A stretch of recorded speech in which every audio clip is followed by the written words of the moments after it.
Muy buenas tardes a todos, todas ustedes. Sean bienvenidas a una nueva reunión del Apocalipsis.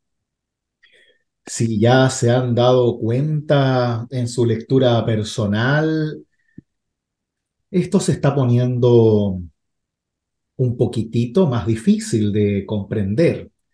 Ya aparecen más símbolos, más experiencias míticas, más cosas que tienen que ver con el Antiguo Testamento, son nexos, cosas que nos hacen pensar como pueblo de Dios que supera solamente el tiempo del Apocalipsis mismo, los primeros siglos del cristianismo, sino que nos hacen a todos partícipes. Hoy día vamos a ver algo de eso también.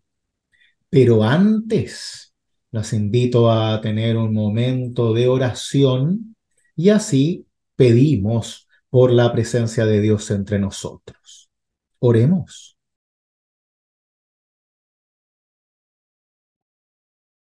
Todopoderoso y eterno Dios, ayúdanos e inspíranos en la lectura de tu palabra para que en cada letra, en cada término, en cada promesa y esperanza podamos recibir tu presencia que nos da vida, que da un propósito para nuestra existencia y que nos da el consuelo de que tú estás siempre con nosotros, aunque mil bestias nos acechen, aunque la violencia nos rodee, tú generas un pueblo que te pertenece para resistir toda insidia del mal y luchar haciendo el bien, pues que esos podamos ser nosotros, de modo que como iglesia seamos tu pueblo fiel, ahora y también en la resurrección de Cristo Jesús. Te lo pedimos en nombre del mismo Jesucristo, tu Hijo, nuestro Salvador. Amén.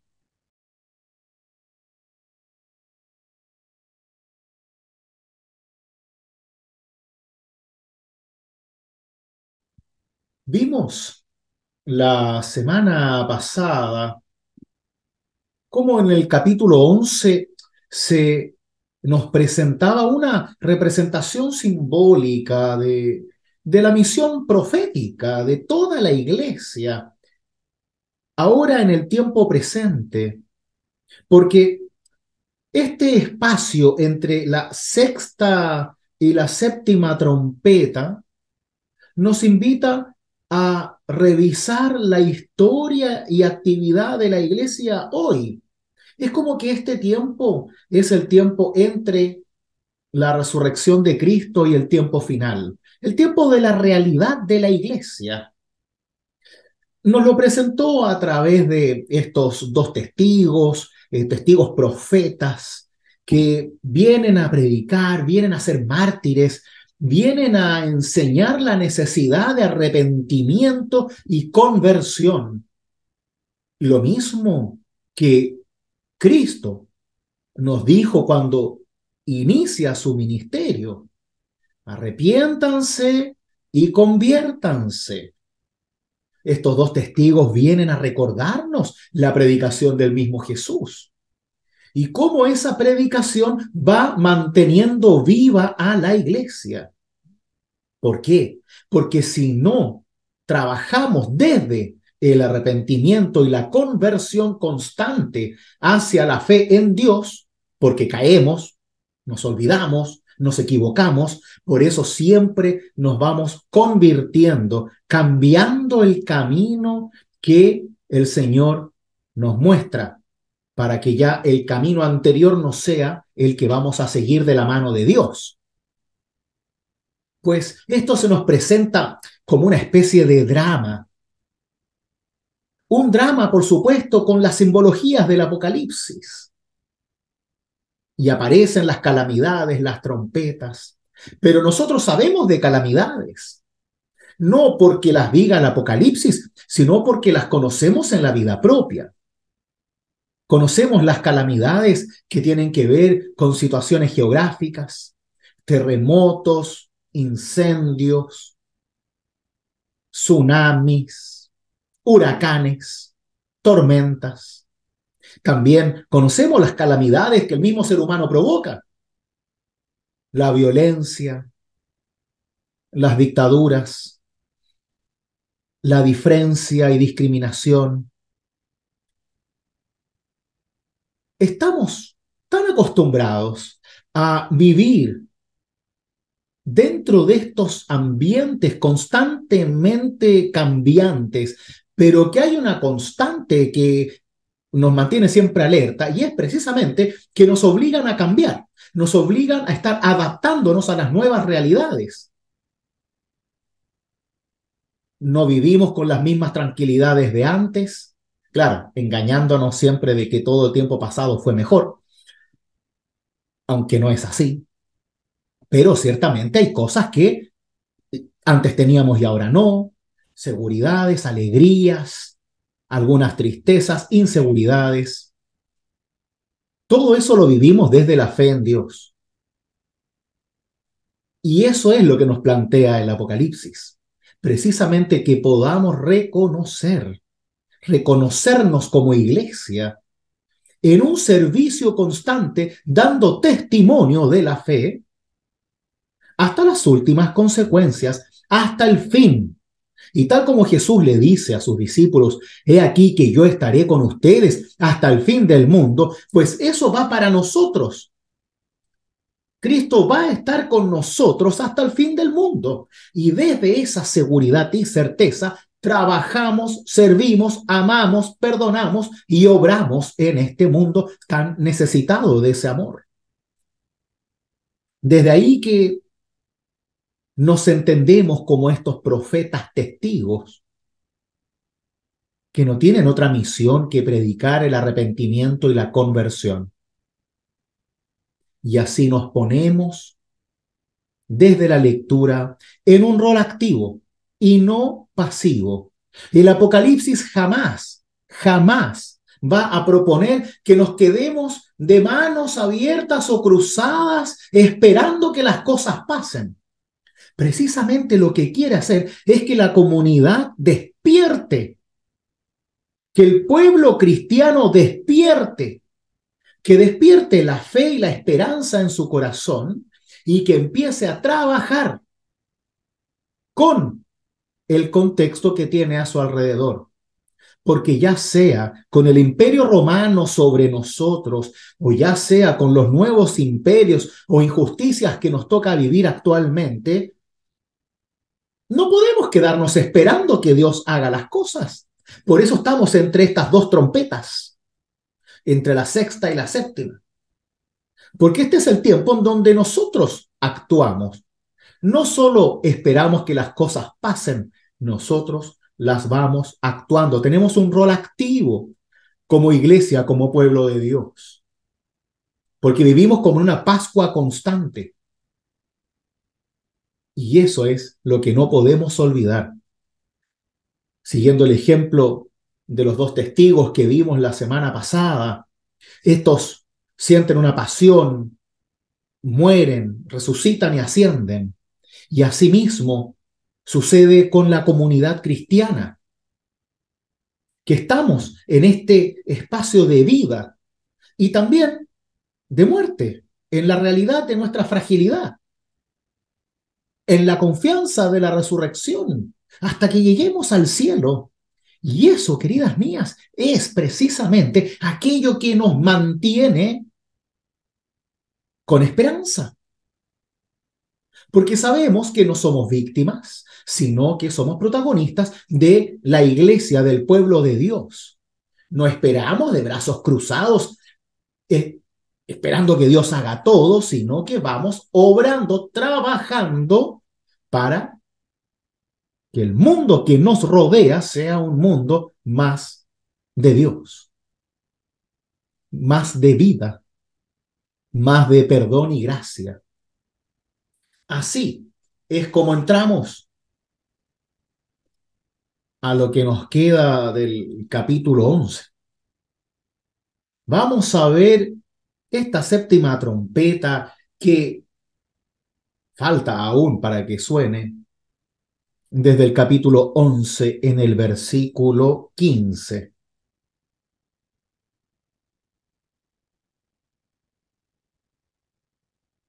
Recordamos que el último versículo, el 14, que leímos la semana pasada, nos recordaba la segunda calamidad ha pasado, pero sepan que la tercera está por llegar. Así como cuando nosotros decimos ya se nos viene el terremoto, ¿no? Lo presentimos los chilenos, ya sabemos que viene, como que todos los astros empiezan a mostrarnos y los temblorcitos en la madrugada y en la noche, y ya estamos todos pendientes porque sabemos que viene, y no como castigo divino, como movimiento geológico del cual tenemos que hacernos cargo. Sabemos que viene. ¿Qué haremos? ¿Vamos a llorar solamente o empezar a proteger nuestras puertas de la cocina para no perder todo? Dice así en el versículo 15 del capítulo 11. Cuando el séptimo ángel tocó la trompeta, resonaron en el cielo unas voces potentes que decían: el dominio del mundo ha pasado a manos de nuestro Señor y de su Mesías, y él reinará por los siglos de los siglos. Y los 24 ancianos que estaban sentados en sus tronos delante de Dios se postraron para adorarlo, diciendo: te damos gracias, Señor, Dios Todopoderoso, el que es y el que era, porque has ejercido tu inmenso poder y has establecido tu reino. Los paganos se habían enfurecido, pero llegó el tiempo de tu ira, así como también el momento de juzgar a los muertos y de recompensar a tus servidores, los profetas, y a los santos y a todos aquellos que temen tu nombre, pequeños y grandes, y el momento de exterminar a los que corrompían la tierra. En ese momento se abrió el templo de Dios que está en el cielo y quedó a la vista el arca de su alianza. Y hubo rayos, voces, truenos y un temblor de tierra y cayó una fuerte granizada. Hasta aquí la lectura, esta es palabra de Dios.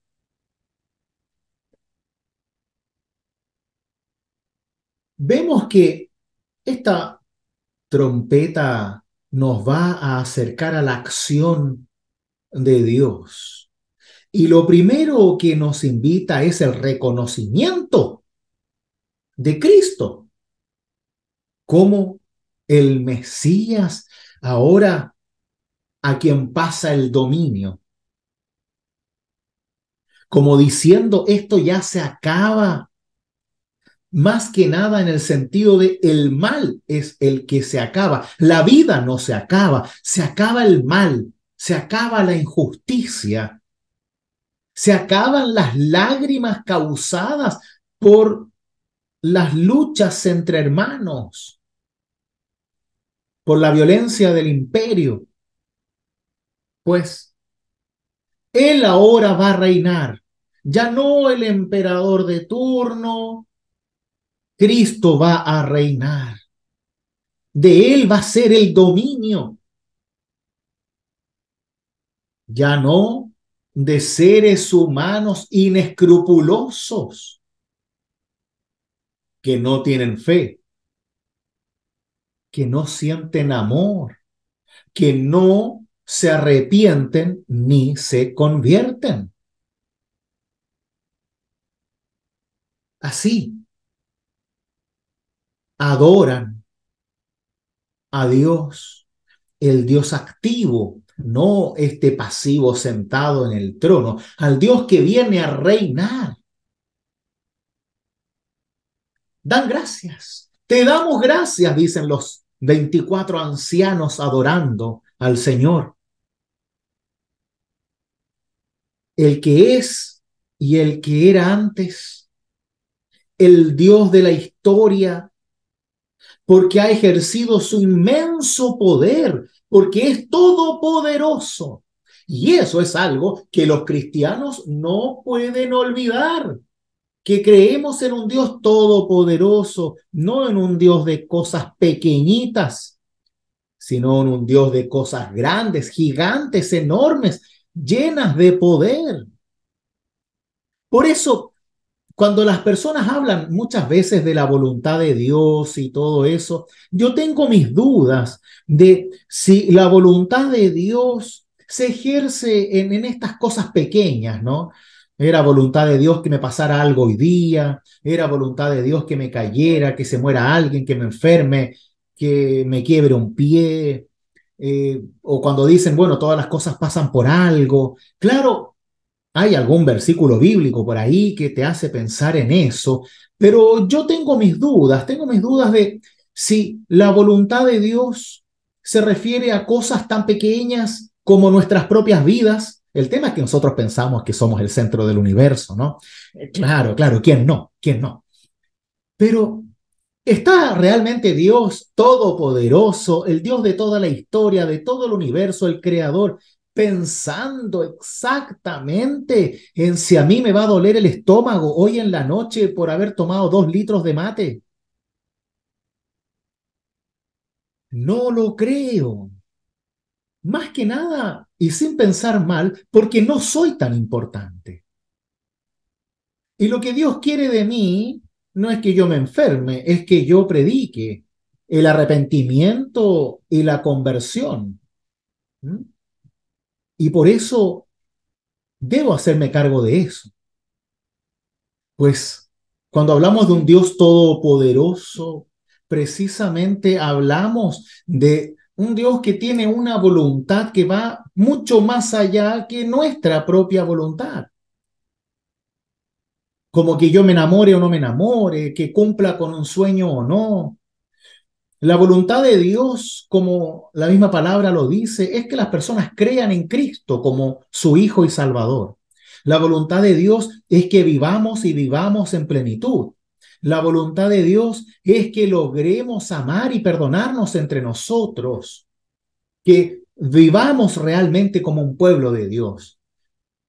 Yo tengo mis dudas si la voluntad de Dios es que mañana alguno de ustedes se muera o yo, si alguno se enferma, se cae, se levanta. Eso es parte de nuestra vida real.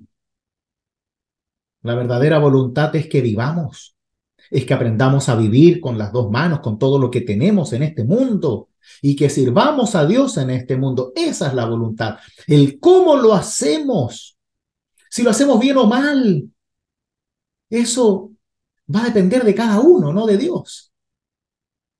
Va a depender de qué tan fieles podemos llegar a ser en la palabra de Dios, de qué tanto empeño le ponemos y, tal como decían los testigos, de qué tanto arrepentimiento tenemos y cuánta conversión realizamos a lo largo de nuestras vidas,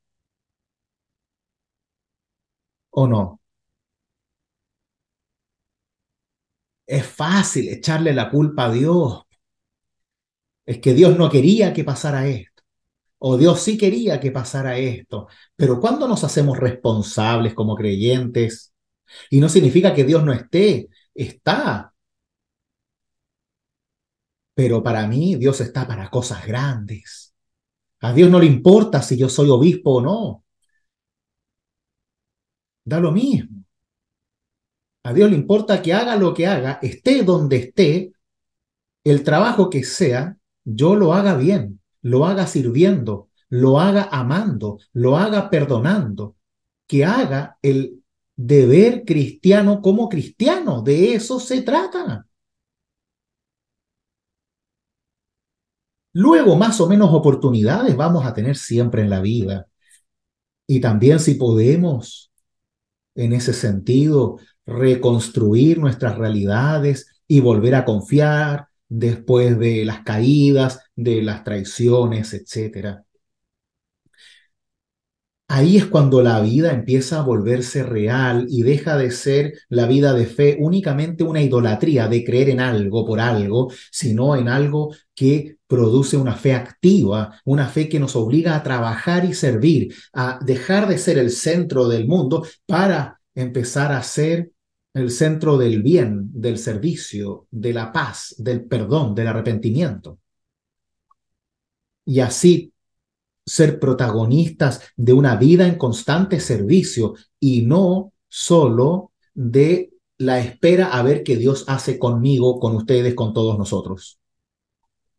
Desde ahí que se establece, se adora a este Dios todopoderoso, se le agradece al final de este versículo del capítulo 11 porque ha ejercido su inmenso poder. Y ojo, lo que están leyendo esta adoración en el capítulo 11, lo están haciendo aplastados por el Imperio Romano. No podemos olvidarnos. Claro, nosotros lo leemos en el siglo XXI, pero debemos escuchar estas palabras desde lo litúrgico, desde el culto, desde la lectura sagrada, en cuanto desde el cielo se le agradece a Dios por su poder, pero nosotros estamos siendo aplastados, perseguidos, asesinados. ¿Cómo entonces funciona esto? Porque este es el sentido del libro. Y mañana vamos a seguir siendo aplastados. Y pasado mañana también. Entonces, ¿cómo se entiende esta esperanza activa en la acción de Dios si se está agradeciendo por un poder de un Dios todopoderoso que obra en el mundo que yo no veo? Porque claro, aquí viene la típica respuesta del contrario a la iglesia o del ateo. Si es que Dios existiera, no habría hambre en el mundo. Si Dios existiera, entonces no existirían las guerras. Y eso es lo que comprueba la existencia de Dios realmente, que vivamos todos como angelitos súper lindos. Tendríamos que ser todos rubios en primer lugar. No sé si eso comprueba realmente la existencia de Dios. Pienso que es la típica excusa que tienen los seres humanos para no creer en Dios. Es una excusa, pero así se aferran a ello. Claro, porque no me exige nada. No, y definitivamente esta es la visión de la esperanza, que a todo el mundo nos llena y nos saca de ese pesar y esa, como que ya es lo último. O sea, porque sí, tú lees esto y es como que, wow, pero ¿dónde está? No, es la visión de que no, mantén eso vivo dentro de ti y echa para adelante. O sea, vámonos.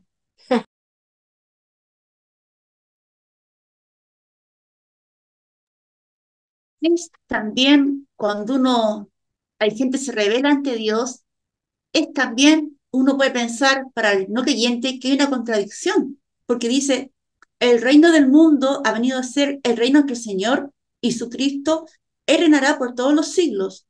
O sea, es todo tan maravilloso como dice el pastor, pero a la vez, ¿por qué hay tanta maldad? ¿Por qué tanta crueldad? ¿Por qué? O sea, entonces la gente a veces se revela. Entonces es esta contradicción entre lo que debe ser, en qué creo. Ahí está el punto débil del ser humano. ¿Sigo a Dios o me revelo por todo lo que me pasa, por la muerte, por la salud? Entonces, eso es lo que cuesta, salir adelante. Y tú, como usted dice, con fe se puede lograr. que en el fondo es lo más importante, porque este mundo es muy difícil. Entonces, esto es maravilloso leer esto, el reino del mundo ha venido a ser el reino de nuestro Señor. Pero pucha, el mundo no es una maravilla. Entonces ahí también a veces entiendo al que no cree. Es complejo. Claro, claro que sí, sí. Eh, Y pienso que el mundo no es una maravilla porque nosotros no lo hemos hecho una maravilla, si, es el libre albedrío. Dios dijo, Dios dispuso así. Así es. Qué forma más sencilla de decirlo, Hani. Claro, claro, porque el mundo en realidad sí es una maravilla, solo que pasan cosas que a veces nos maravillan en contra, ¿no? Que nos sorprenden, como las mismas enfermedades, la muerte, la injusticia, y nos hacen daño, nos tiran al suelo porque perdemos. La gran pregunta ahí es si esa pérdida es una pérdida radical, total. ¿Qué es lo que nos pasa cuando sufrimos? Y, y nos hace dudar de cosas que no deberíamos dudar. Uno a veces conoce el dolor, el sufrimiento de otras personas y entiende, tal como decía Miriam, por qué no creen. Claro, porque son víctimas. El dolor es real. Y tal como sufrían los cristianos de este tiempo del Apocalipsis, muchos también dejaron de creer por haber tenido que soportar las injusticias del imperio. Entonces, ¿cómo vivir en un mundo frágil? Es lo que todos tenemos que aprender. Y si no tenemos una correcta visión de Dios al respecto y una correcta visión del ser humano, vamos a perder la fe, porque la tenemos mal puesta. Y sí, el dolor, la tristeza, la pérdida, nos hace a veces preguntarnos si Dios realmente existe. Pero solo nos hacemos esa pregunta cuando nos transformamos en el centro del mundo. Si salgo de ser yo el centro del mundo, dejo de hacerme ese tipo de preguntas, de cómo Dios permite tal o cual cosa. Casi todas esas cosas tienen respuesta. El mal tiene respuesta. Que haya niños con hambre en el cerro acá o en África, tiene respuesta. El hecho de que existan guerras, tiene respuesta. O sea, no hay mucho secreto ahí, ¿o sí? O sea, si a alguien le falta alimento, bueno, eso tiene una razón de ser, no es por casualidad. A veces son culpables, a veces son víctimas, no importa, pero siempre hay una razón para las cosas. Si hay un terremoto, hay una razón. Entonces no podemos decir que cómo Dios permite las cosas. Y tal como decía Hani, bueno, la primera razón aquí es la libertad. El mayor regalo que Dios nos dio se transforma en nuestra mayor pesadilla. Porque cuando no hacemos buen uso de nuestra libertad, entonces le quitamos la libertad a otro y le hacemos daño. Y muchos intentos se han hecho a lo largo de los siglos de crear una comunidad perfecta. Y eso no existe. No existe. Hay personas que se han ido a vivir a una playa, a una isla.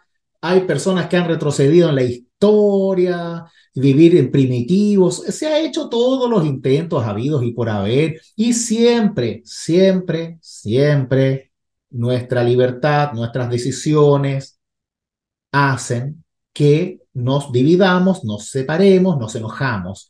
No es esa la solución, abstraerse de la fragilidad del mundo, vivir para siempre. que no hayan enfermedades, eso no existe. Lo único que podemos hacer es aprender a vivir con la realidad. Y claro, es duro, pero es real. Y eso es lo primero que tenemos que decidir. Si vamos a creer en Dios, creemos en un Dios real, en un mundo real, con dificultades reales y una esperanza real. Por eso creemos en un Dios todopoderoso y no en un ídolo, en un Dios que actúa y no que está solo ahí pasivo, porque si no, no sería Dios. Es por eso que debemos repensar mucho nuestra fe, porque la vida misma nos va a obligar a hacerlo y es mejor que estemos preparados. Y las injusticias te van a hacer replantearte tu fe. ¿Y qué vas a hacer? ¿Justo abandonar la fe cuando más la necesitas? Todo lo contrario, todo lo contrario. Es ahí donde más nos aferramos. Yo me acuerdo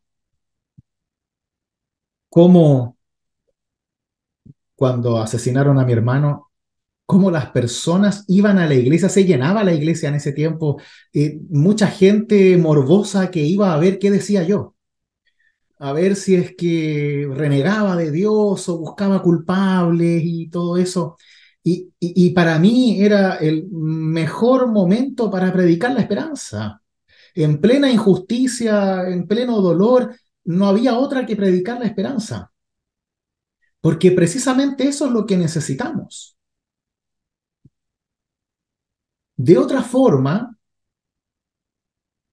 perdemos lo más preciado que tenemos, que es el hecho de poder aferrarnos a algo a pesar de todo lo que nos pase. Y eso, queridos míos, no lo tienen muchas personas. Y cuando el dolor te destroza desde adentro, tienes que tomar una decisión.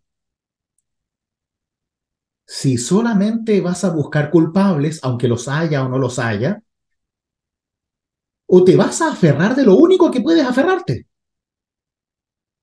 que es de Dios, de tu comunidad. Y ninguno de los dos jamás me ha fallado.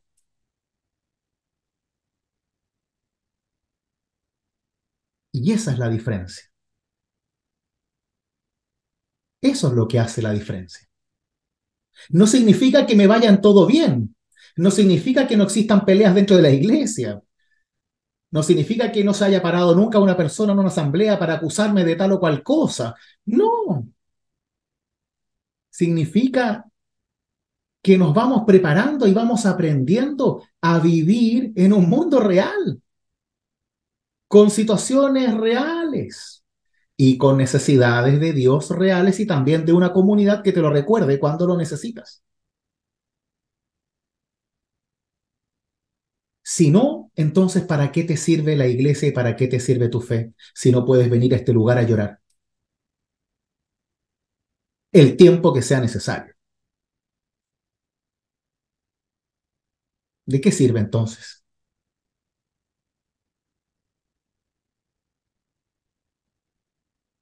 Por eso aprendemos a ver nuestra realidad desde la fe, para que así sea Dios el centro y no solo nosotros, porque si nos hacemos el centro, nos perdemos, siendo víctimas, como siempre lo digo. Y está bien, todos podemos ser víctimas un rato, pero en algún momento tienes que tomar las riendas de tu vida. Porque la vida sigue, contigo o sin ti. Y tenemos que tomar esas decisiones. Claro, acá Karin dice que el planteamiento nos muestra a Dios como una alternativa para cuestionar nuestra realidad.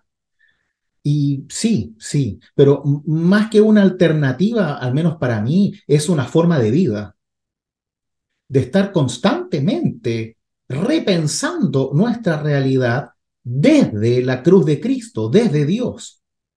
Porque es ahí en donde entiendo cómo obra Dios en el mundo y que no lo hace para hacerme daño, ni lo hace para ponerme obstáculos, ni para ponerme a prueba. No, no, si Dios no me quiere ver sufrir, Dios me quiere ver sirviendo en alegría y sanito. Pero yo si no busco esa visión de Dios, entonces no lo puedo hacer. ¿Por qué? Porque me voy a centrar tanto en mi sufrimiento, en mis necesidades, que me voy a olvidar de todo. Así de simple. Y nunca va a ser suficiente. Nunca. Porque siempre me falta algo. Y como ya saben los que tienen más años que uno no puede tenerlo todo. Y eso no es un castigo, es solo realidad.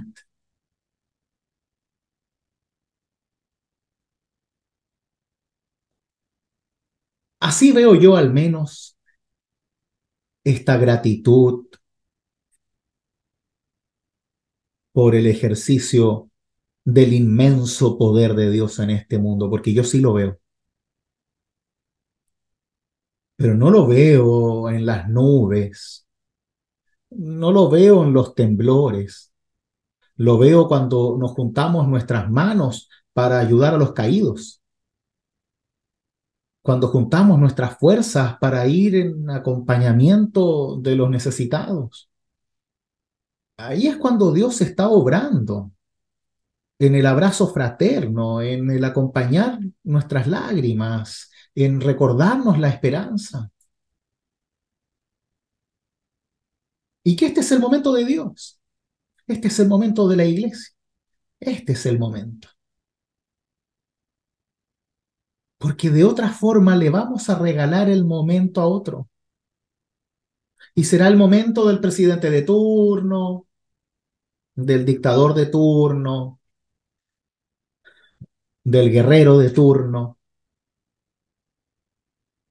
del show de turno, el artista de turno, el mago de turno, a quien le queramos creer.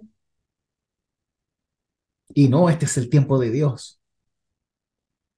Y la única forma que lo veamos es que lo obremos como Dios espera. Y lo primero que hacemos es precisamente hacer lo mismo que hicieron estos ancianos desde el cielo en la visión de Juan, es vivir con gratitud. Porque si estamos aquí hoy es porque Dios nos ha regalado la vida, la intención, el ímpetu, la fe.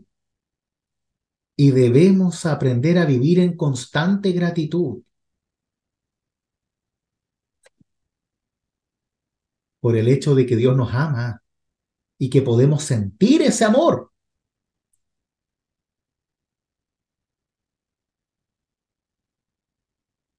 Como dice el mismo texto, en ese momento se abre el templo desde el cielo, donde se ve el arca de la alianza. Recordemos que es esta cajita llena de símbolos maravillosos, querubines de oro, en donde el antiguo pueblo de Israel guardaba las tablas de la ley de Moisés. Para ellos, el arca de la alianza simbolizaba la presencia real de Dios. Literalmente Dios estaba presente ahí. Y a donde el arca iba, Dios también iba con ellos. Luego esa arca se transformó en un espacio que después va a ser el templo, ¿no? Hay una carpa del encuentro que cuida esa arca y luego un patio, después el espacio del sacrificio, hasta que se llega al templo de Jerusalén como precursor de nuestros propios templos. Todo viene desde ahí. Y en esta arca de la alianza se nos revela la presencia de Dios. Y claro, como es el Apocalipsis, ¿qué va a haber? ¿Van a caer globos de besos desde el cielo? No, pues. No, no. Cae lo que es real. Rayos, voces, truenos, temblores, granizo. Cosas que nos hacen despertar. Cosas reales. ¿O acaso ninguno de ustedes ha visto todo esto? Tenemos que empezar a perderle el miedo a esto que dice el Apocalipsis y abrazarlo, porque no dice nada extraño. Si los temblores los sabemos, los rayos y los truenos los conocemos, porque así se va también despertando nuestra vida. Y como ya saben, en una gran mayoría de casos, muchas veces tiene que haber un temblor, un terremoto para que uno aprenda ciertas cosas que tiene que aprender. Claro, con el tiempo. Yo no creo en que las cosas pasan para que yo aprenda tal cosa. Es uno el que decide si aprende algo o no de aquello que le sucede. Porque puedes solo sentir lástima de ti o puedes tomar eso y ver qué hacer con eso, qué hacer con tu vida después de eso. Nadie lo va a decidir por ti. Y eso es un aprendizaje de vida. Y uno a veces se demora años en entender cuál es tu nuevo rol en tu vida después de ciertos acontecimientos. ¿Cómo me reinvento, me redescubro, me retrabajo? ¿Cómo encuentro un nuevo sentido en mi vida cuando se me ha sido quitada una parte importante de la misma? Cuando no logré cumplir mis sueños, ¿debo quedarme así quieto esperando que Dios me muestre la luz? ¿O busco y busco y busco hasta que encuentro aquello que de alguna manera u otra me devuelve la alegría? Nadie dice que va a ser automático, pero se puede, ¿no? Si no, Karen estaría debajo de un puente en Miami en vez de estar viviendo en su casa. Y todos acá tenemos una razón para sufrir, todos, pero tenemos una más grande para vivir. Y esa nos la dice Dios con su voz cada mañana al despertar y nos la recuerda en cada respiro en su Espíritu Santo y nos la vuelve a recordar cada vez que cerramos nuestros ojos en esperanza por un nuevo día.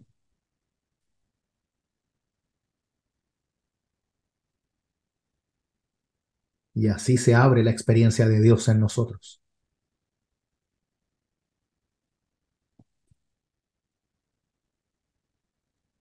El arca, yo creo que el arca de la alianza que se formó acá, eh, bueno, fue un cofre sagrado, ¿ya? Que contenía las tablas de piedra, donde estaban los 10 mandamientos que Dios entregó a Moisés en el monte Sinaí, dice la historia de la Biblia. Pero el arca de la alianza, a la vez, cada uno de nosotros debe tener un arca de una alianza, porque en el fondo representa los mandamientos que tenemos frente a los demás, frente al pueblo, frente a Dios y frente a los seres humanos. Yo lo entiendo así porque la alianza es un pacto de amor y de unión con los demás y con Dios. Y este arco de la alianza que estuvo custodiado en el templo de Jerusalén y fue construido por Salomón, según dice la Biblia, a la vez yo creo que la iglesia representa un arca de la alianza con su comunidad y cada fiel con su familia y todos sus amigos y cercanos. A la vez, no solamente se existió en ese tiempo, sino que debe existir siempre. Cuando uno escribe lo que va a hacer las tareas diarias, o cuando tú haces el culto, o cuando lo que vas a leer, o los testigos hablan, ya sea en un matrimonio, una comunión, o en un bautizo, es una alianza con los demás. Así más o menos lo veo yo. Claro, yo rescataría así el hecho de que el arca de la alianza, viéndolo como tú lo propones, podría ser en este sentido algo que nos recuerda los mandamientos de Dios en el servicio en el mundo, ¿no? O sea, que te tiene siempre presente el hecho de que si seguimos los mandamientos vamos a vivir mejor. Esa es la razón por la cual existen los mandamientos. No son para castigarnos, son para enseñarnos a hacer buen uso de nuestra libertad. Y creo que eso sí es un pacto que debemos tener tanto con Dios como con los prójimos, para que así los cuidemos, tratemos, nos esforcemos por no hacerles daño, por amarlos, por no mentirles, etcétera. Creo que eso es un pacto de todos los cristianos y especialmente los que buscamos vivir en comunidad. ¿Mm? O al menos me hace mucho sentido eso en ese ámbito.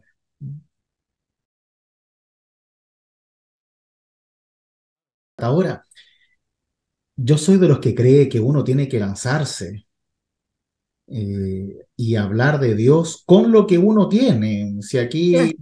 Si fuera necesario ser teólogo para poder hablar de Dios, entonces no lo haría nadie, ¿no? O lo harían solo los que creen que pueden hacerlo y serían los más chantas.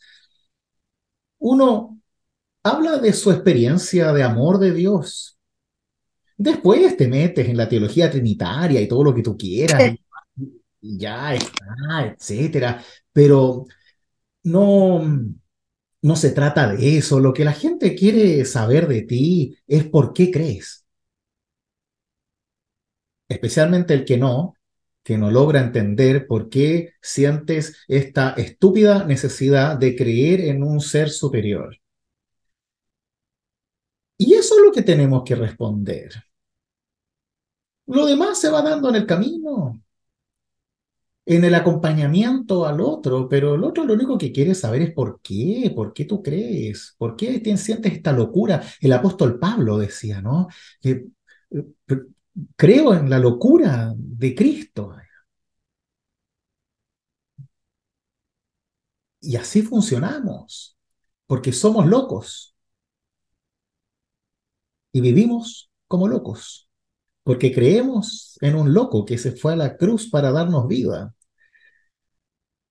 Y la gente quiere saber por qué tú crees eso y por qué te hace bien, por qué te da alegría, por qué te da esperanza.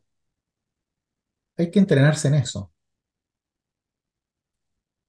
pero uno no termina nunca. Si es la vida la que te va enseñando a dar buen testimonio desde tus propias experiencias. Y el otro no necesita creer como tú, necesita creer lo que pueda creer desde su propia madurez. Y uno tiene que entender que el otro no va a creer como uno o como yo quiero. A mí me encantaría que todos piensen igual que yo, pero no es así. Lo importante es que tengas a Dios en tu vida y eso te haga bien. Y hacia allá tenemos que centrarnos, porque a veces la creencia te hace mal, te aleja de tu familia, te hace juzgar a los demás, a veces las personas que creen se creen superiores a los otros y a la larga hacemos todo lo contrario de lo que deberíamos hacer, ¿no? Tratamos de convencer a todo el mundo de lo que creemos y eso no siempre es la respuesta. Yo creo que lo más importante es que el resto sepa que tú eres cristiana, que sepa que tú crees en Dios y que eso te hace bien.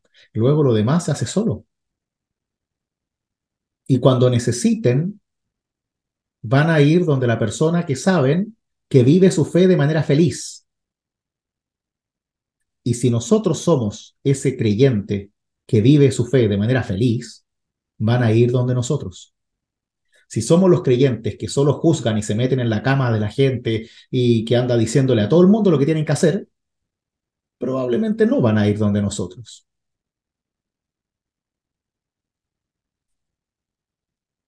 Creo que de eso se trata la vida de fe y de vivir con gratitud, porque cuando uno da gracias, entonces recuerda, trae desde el corazón aquello que tiene en su corazón, que es la experiencia de Dios. Por eso hay que hablar de Dios, sin miedo y con la cara llena de risa, porque esto es bello, es hermoso y debemos sentirnos orgullosos de esta experiencia. Más que esperar que sea perfecta, hay que vivirla, hay que gozarla, hay que reírla, llorarla, hay que sentirla. Y eso es tener fe, no es escribir libros hermosos de poesía cristiana. Es levantarse todos los días pensando cómo voy a servir a Dios hoy. Y hacerse la pregunta, ¿qué querrá de mí Dios? Y eso lo vamos recordando en la palabra, lo vamos recordando en la iglesia, lo vamos recordando en el culto, en la diaconía, en la ayuda, en el acompañamiento. Y por eso lo que decíamos al principio es la clave, es arrepentimiento y conversión.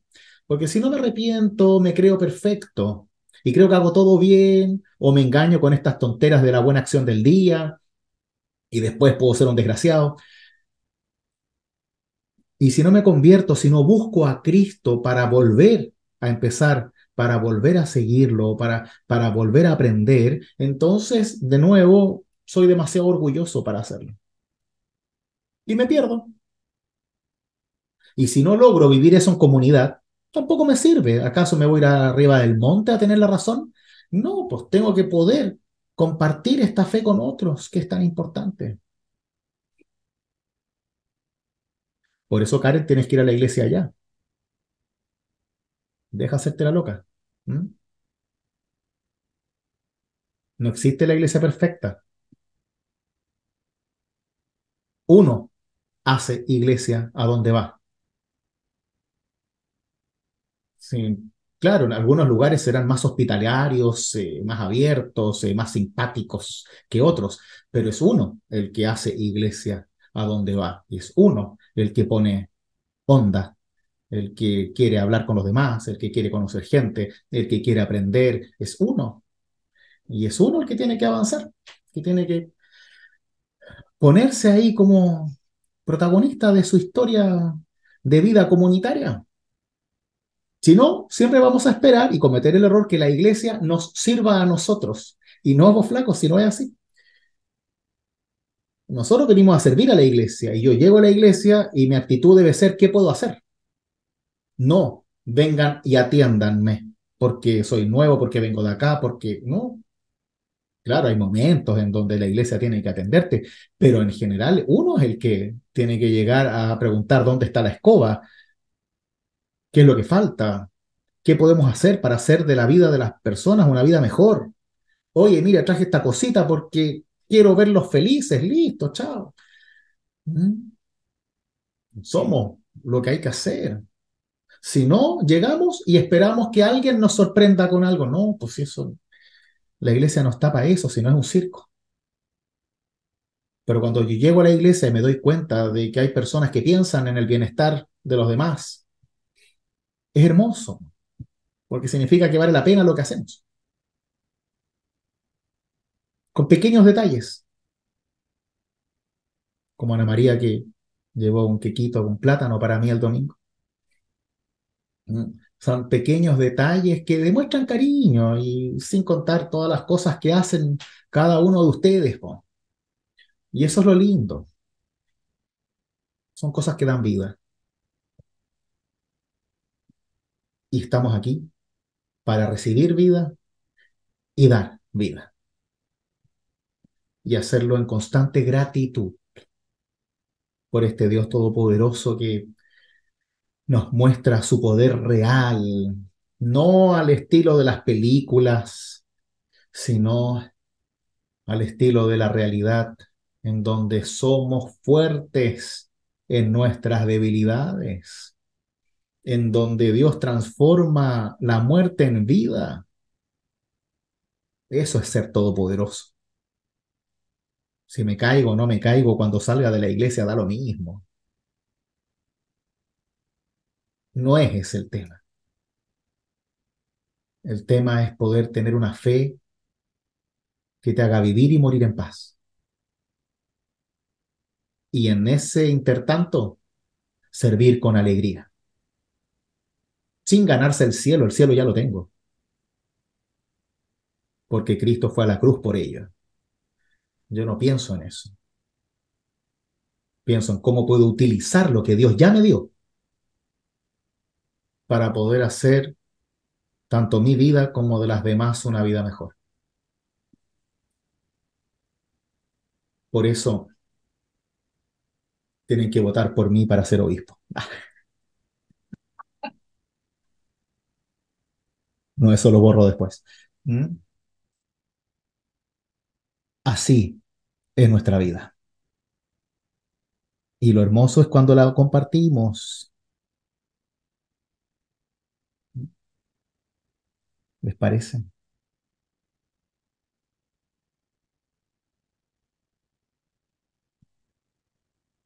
Y así, con unos pocos versos, y yo que quería ver todo el capítulo 12 hoy día, eh, con unos pocos versos, Dios hace estas cosas, entrar a nuestros corazones. Por eso yo soy de tomarme con tiempo las cosas de la iglesia. Nadie tiene que estar apurado para madurar en la fe. Eso se hace a pasos de bebé y vamos dejando de ser niños cuando debamos dejar de ser niños. Tenemos toda la vida y hay que aprovechar cada aprendizaje. Pues que así sea, queridas mías, queridos míos, en su propia experiencia de fe. Amén.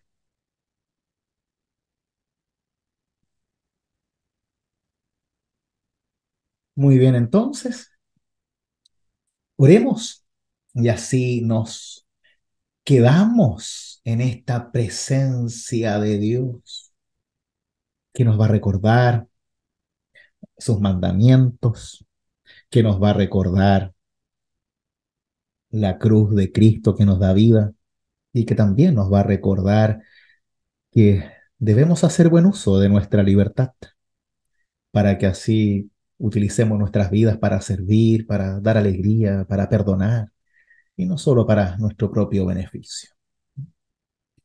Oremos.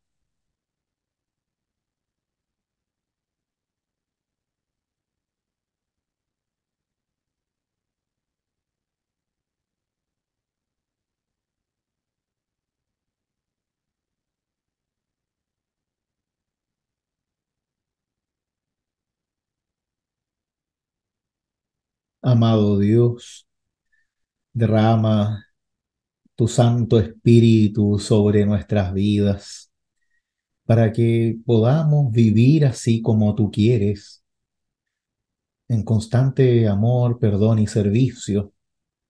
Ayúdanos a encontrarnos tanto con personas que alimenten nuestra fe, como también con aquellos que necesiten de nuestra fe para sostenerlos, acompañarlos, sanarlos con tu amor, no con el nuestro.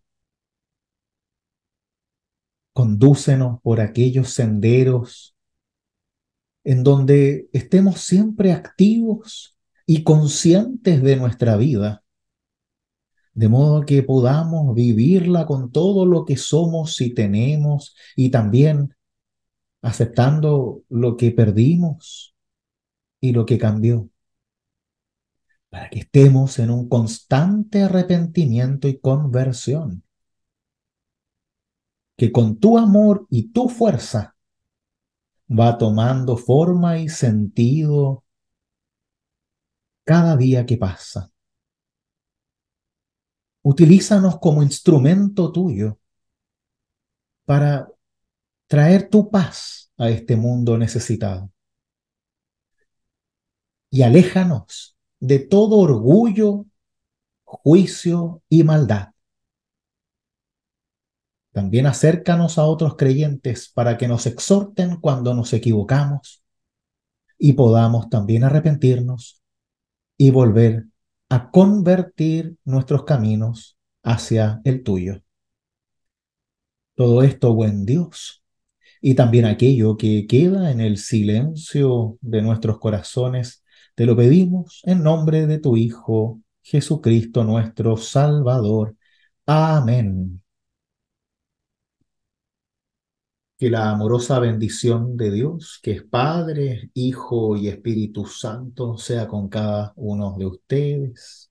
Amén. Muchísimas gracias una vez más. Gracias a ustedes. Gracias, Rudy. Muchas Súper gracias. linda. Que estén